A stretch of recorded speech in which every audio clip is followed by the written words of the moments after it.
Hi guys, this is Chi. How you doing? I wanted to come to you today with a video. Wanted to discuss the documentary that I saw on OWN, which is Oprah Winfrey's network, and it was about colored girls or dark girls, we should say. And I wasn't going to weigh in on it, but I kind of felt like I have to. Um, It was very informative. Some things that I've seen before in other documentaries, but some of the really disturbing, um, I guess you should say, scenarios or stories. And I think one that kind of bothered me the most was that this little girl, the little girl that said that she doesn't like being called black. Um, First off, I think a lot of either whether it be insecurities, prejudices, just different things, elements start at home. One thing I think as parents that we must do is always instill in our children what society is not going to instill in them. And you can't let television or magazines, um, movies, or other stories help your child define who they are. You have to do that. Okay? There's not a lot of positive things out there in the world on television and movies about being African American or being darker skinned. Because dark skin doesn't just apply to black people. Okay, you have some Cubans that are darker than I am. You have people in different countries that are darker skinned. So basically, we at home should teach our children to love and accept who they are. If I had to be reborn again, as a person, I would pick the person that I am. I love who I am. I love me. I mean, I may, want to be born into a rich family, but other than that, as far as my skin color, I'm good. I'm good with that. I've never wished to be a different color. I've never. And I can honestly say that. I have never been one of those girls that wish that, I was, Indian, white, Korean, whatever. I've never, ever, ever thought like that or had that thought process. I know that there are a lot of people in the world that have that thought process that, unfortunately feel that they'd be better off if they were someone else or another color. And in some instances, that might be true for some people. But, in my experience, I'm good with who I am. So I say this to say, when I saw that and heard the little girl saying she hates to be called black, there's something psychological there, I think, and that stigma of being called black or being black has been instilled in her at a very young age. And there's a problem. It could be at home, it could be in the school. There's something or a mislink or something that has happened that has caused this young lady to this child to feel that way. In watching the documentary, they had one lady, she was the lady that was preparing the food, cleaning the chicken or whatever, and she was saying that she always felt that she would never get married, that boys always thought she was the mean girl because she would always have something smart to say to a boy, because she didn't feel, I guess, that she was attractive enough because of her looks or her skin color, and she just always tried to put up that wall or that shield before anyone would, so no one would approach her. And she just always said that she felt like she would never get married because I guess she didn't think she was, pretty enough. And to me, it starts at home. I don't care if your child is not attractive. As a parent, you have to make them feel as though they are. Because everyone is beautiful in their own way. Because outer beauty, as far as, um, just being gorgeous or things of that nature, that's just what it is. It's outer beauty. Beauty starts, starts from within. And I don't care how beautiful you are, you can be drop dead gorgeous. But if you have an ugly attitude, then it makes you ugly. And people don't want to associate or be around people like that. But if you are beautiful with inside, and I mean, you're nice, you're kind, you're friendly, you're sweet, you know, I think and I feel that more people will gravitate, to you or to a person that has those qualities. And in that respect, I feel that, we as parents, we have to instill that in our kids. Now, I have to tell you, I have two daughters. My oldest daughter will be 19 next month. My youngest daughter, it will be 4 next month. And, my oldest daughter, I've never seen her or ever heard that she was upset about who she is or what color she was or anything of that nature. Um, she's very confident in herself. I mean, she's a pretty girl. She's, you know, never shown any um, dislike or hatred for who she is or what color she is. Now, some may say, now she's lighter, fairer skinned than I am, and some people may say that's the reason, but that's not the reason. The reason is I've always told her from day one, you're so pretty, you're such a beautiful girl, you're so smart, you're so intelligent, and I've tried to teach her different things. I've also talked to her, about beauty and about what society thinks or what society says. I mean, those are things that we need to actually sit down and talk to our own kids about. Now, I'm gonna talk to my darker skinned people or my light skinned people or whoever. I'm just gonna talk to my black people. I'm gonna talk to you right now. If you have children, now one thing about us, we come in all different shades and hues and colors or whatever, and that's beautiful. That we're a melting pot of our own. But what I tell you that I cannot stand, I just completely loathe when someone has children and there may be one child that's fairer skinned than the other children or child, you may have one or two kids, and that one child may be lighter skinned.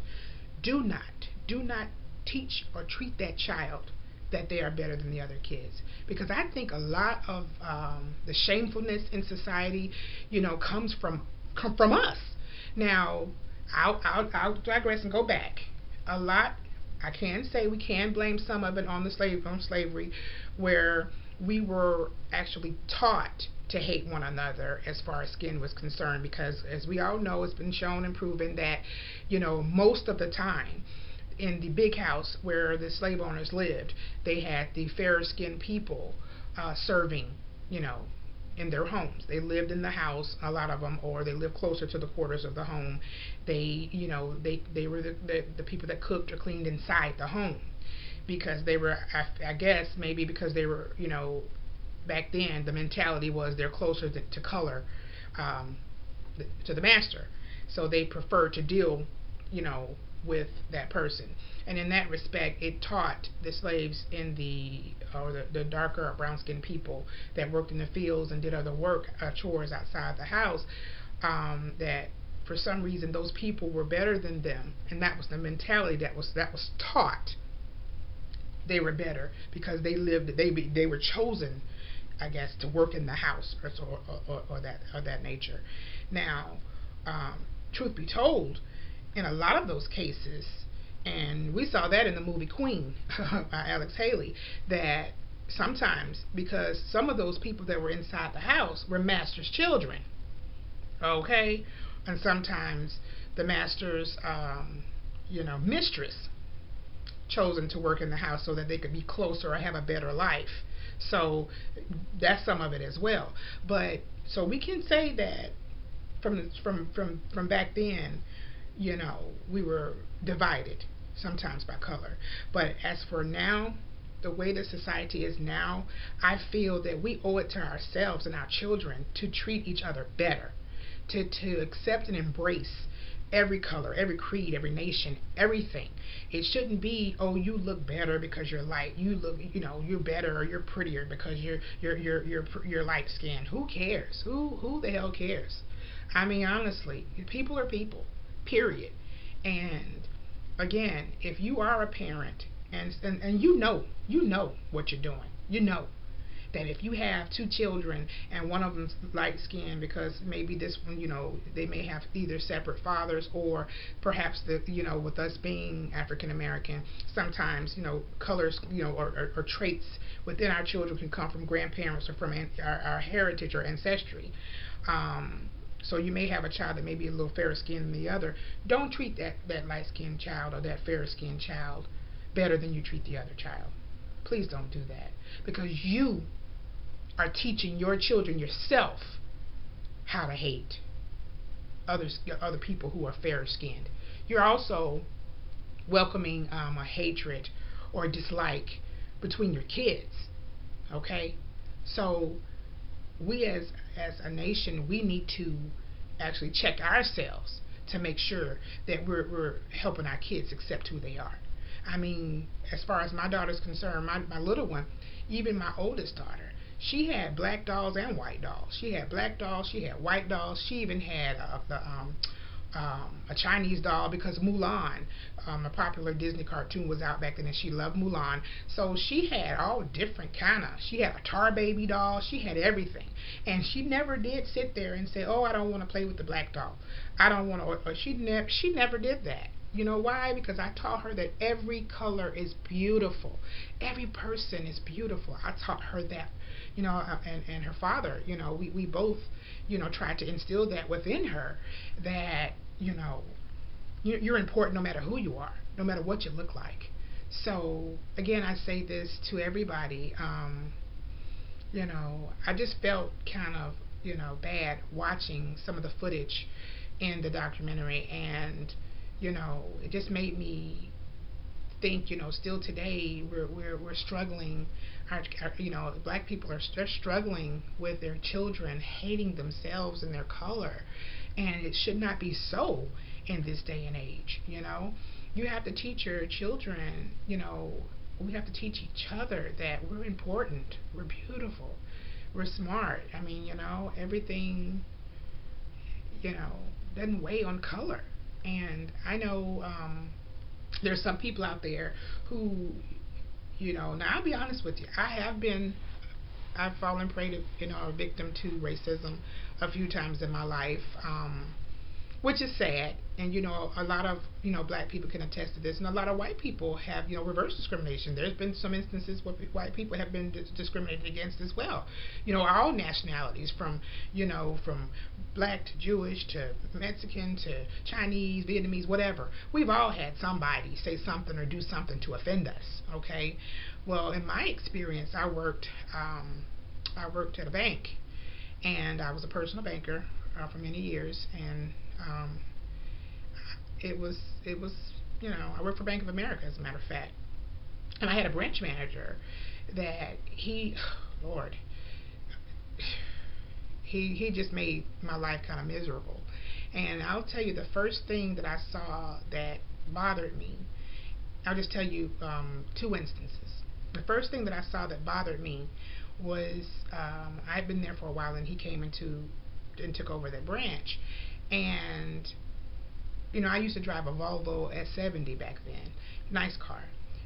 And one morning we happened to drive up together, and he at that time was driving a little Ford, and he drove up and said, "Oh, this is your car," because we had like 32 people at the branch. And I said, "Oh yeah," and he was like, "Oh, I guess I need to get me a new car, huh?" Well, I didn't think anything of it. And it's just somebody saying they like my car, and he. But a few weeks later, he drove up with a brand new sports car. I didn't think anything of it then. But what really let me know that there was something there, I mean, I've had a couple. Trust me, it was 40 or 50 instances that I could tell you about. But one instance that really bothered me as well was, we had a customer come in, and he was handicapped. Well, his maid came in first, and she was his maid or caretaker or what have you, and she was Hispanic, nice lady. She came in and sat down and said, "Hey, I need to open up a bank account." I said, "Okay, no problem." And she said, "Okay, well, it's not for me, it's for someone I'm taking care of. And I said, okay, well, that person has to actually come in unless you have power of attorney for that person. And she didn't have power of attorney. So I said, well, you'll have to bring him in. And she said, well, he doesn't have any legs. And I was like, what? She said, he doesn't have any legs. And I was like, okay, what, is he in a wheelchair, what have you? And she said, okay, I'll bring him in. So sure enough, she wheeled him in. His legs had been amputated. And she wheeled him in and brought him to my desk. And I said, hi, how you doing? Introduced myself. And he said, oh, I'm not gonna let that nigga wait on me. And I was like, what? And I'm being honest with you. Lord forgive me, I'm being honest, I swear to God. And I had never been called that to my face. I'm sure people have said things behind my back, but never have I ever had someone call me that to my face. And it bothered me so much. And the girl said, well, she's going to help. But he said, no, I'm not going. I don't want to talk to this nigga. And he just kept on saying it and saying it over and over again. And so I was appalled, because it was a Friday morning and the branch was full of people. I can honestly say there was over 50 people other than the employees, in there trying to cash their checks, opening up accounts. When I came back, and after I gained my composure, I was surprised to see that my branch manager actually allowed one of my colleagues that sat right beside me in the desk, the cubicle desk right beside me, to open this man's bank account. Now, what surprised me about it was just like a week before, the Friday before, we had a customer that was at our teller window. He wasn't a member of the bank either. He was upset because the teller asked him to place his thumbprint on the front of the check to cash the check, and he didn't want to do that. So she told him, I can't cash your check unless you do this, or if you want to go ahead and become a member of our bank, you can go, and I can give you a referral to go across the way to open up an account. And he was just, and he said, oh, look, bitch, you're going to cash my check, blah, blah, blah. So the branch manager heard it, and he actually escorted the gentleman from the building. He didn't give the guy a chance to apologize or anything, but on the way out, the guy was, oh, I'm sorry, just let her cash my check. And he told the man, no, you disrespected one of my employees, and I'm not going to tolerate that. I have zero tolerance for that, so you're going to have to leave and go, to another branch, or go open your bank account somewhere else, or cash your check somewhere else. So he put that gentleman out. So when I saw that he was allowing this account to be opened, by my colleague, after this man had blatantly called me the N-word, I mean, the man just kept saying it, and I'm just being honest with you. It just, racism stinks. Okay, it's just terrible, because all I did was introduce myself. Hi, how you doing? My name is such and such. And extended my hand to shake his hand, and all of a sudden, boom, out of nowhere, he just starts calling me all, the N-word over and over again. So I don't know if perhaps, he was overseas somewhere, and maybe somebody that didn't help him, or something happened. Maybe he's had a bad experience with someone else that was African American. I don't know. But to me, what I felt was that he had a deep hatred for black people, and he just went off. And I just happened to be the black person he went off on that day. But to see that my branch manager did not, use his discretion to remove that person from the branch, whereas clearly I feel like more detriment was done to me than to the teller, because either way it's a derogatory term. The word bitch, the word nigger are two, they're derogatory terms that should not be used. But this gentleman who said it to the teller said it, and people heard it, and he immediately moved him out of the building. This man kept saying it over and over again, and it's like, once the customer service manager quieted everything down, he was still just saying little negative things, once I even had even come back out.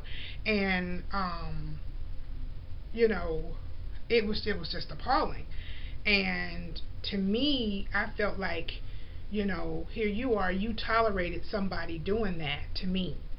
And to me, it was an embarrassment, and I was, at that point, the only African American employee at that time, because we had just had a teller that moved away.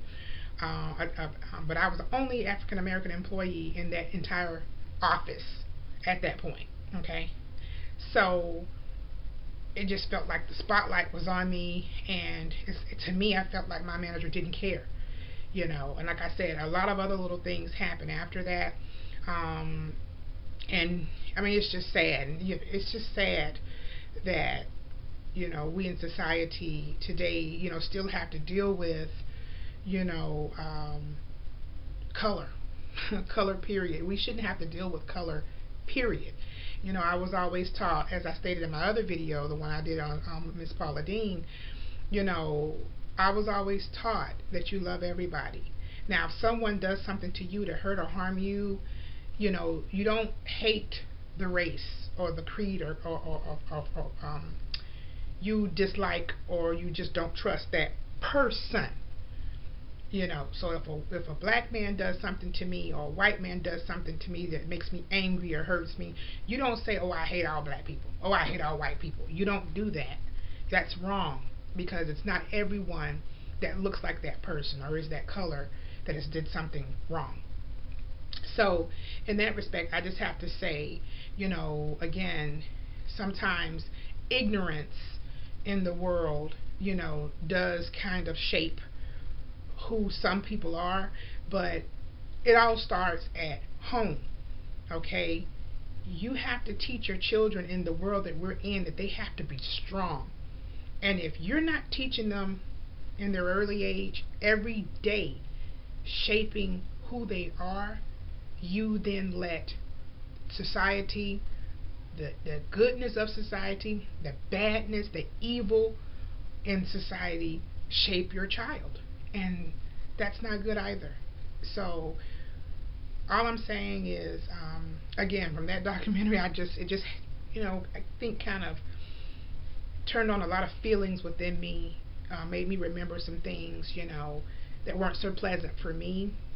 And I brought that scenario up about, what I had experienced, because I know some people, have been in that situation where they've seen that things were allowed to happen to them, or they were passed over for promotions or things of that nature, different things because of their skin color, but that shouldn't stop you from still being confident that you're a good person, and that